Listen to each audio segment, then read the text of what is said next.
On the line by a correspondent in Maseru, Ntakwana. Now, Ntakwana, what's the situation like in Maseru following the shooting this afternoon? Well, Thabane, if I can just give you a sense of the area that we're talking about, we have the Royal Palace, and just to the side of adjacent to the entrance to the Royal Palace is the buildings of the Ministry of Education, and this is the general area where this shooting happened. And just outside of that, the area that is now cordoned off, we have lots of people standing by.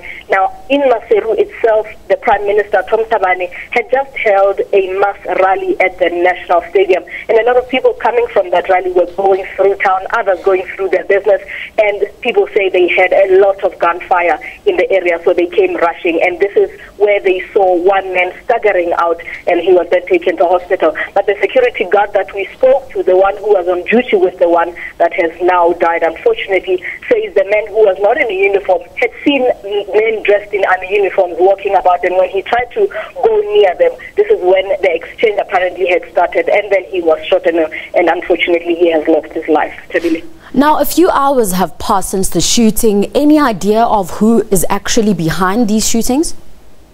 At this point in time, it is all conspiracy theories. Now, the bodyguard of Prime Minister Thabane, who was shot, apparently is one of those that have not been on the side of ousted Army Commander Modi. In fact, he apparently has not been back at the barracks since the August 30 standoff between the police and the army here in Lesotho. And he is one of those that are seen to either be neutral or be loyal to Prime Minister Thabane, and therefore he has been a target since that day, apparently, from what we are hearing. And we understand that the divisions within the army have now culminated probably in the event that we saw today. But these are, at this point in time, speculations that have not been confirmed, that we are hearing as we are talking to people on the ground. Thabane.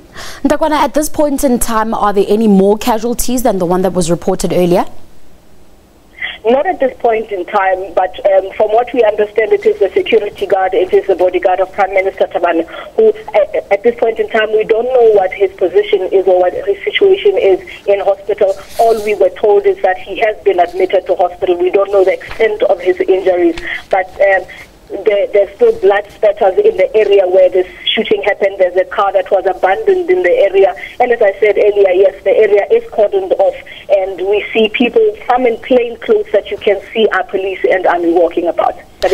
Now, just finally, with the election just 4 weeks away, would you see that this might be an indication of chaos that might erupt during the election period? Interestingly enough, Thabane, this is the question that we've been asking the political parties. We asked them earlier today why it is that some of them want Deputy President Cyril Ramaphosa to be removed from the position of facilitator with the SABC mission here in Lesotho. And some are saying that he's perhaps not addressing the security issues sufficiently. Prime Minister Thabane himself says, even though he doesn't say he's not doing enough, he says maybe he can do more. When we spoke to the BNP is outright, it says he is definitely not doing enough. But of course, the Lesotho Congress for Democracy disagreeing with these two and saying that as far as they are concerned, everything is on track. And as far as they are concerned, Lesotho should be able to hold an election at the end of this month. But of course, there's another party, the White Horse Party, that outside of the security issue is saying that perhaps their voters' role and other issues with the Independent Electoral Commission indicates that the election is not ready, and it has also filed an application in the High Court for the election to be moved by at least another month, and we're hearing how that will go tomorrow.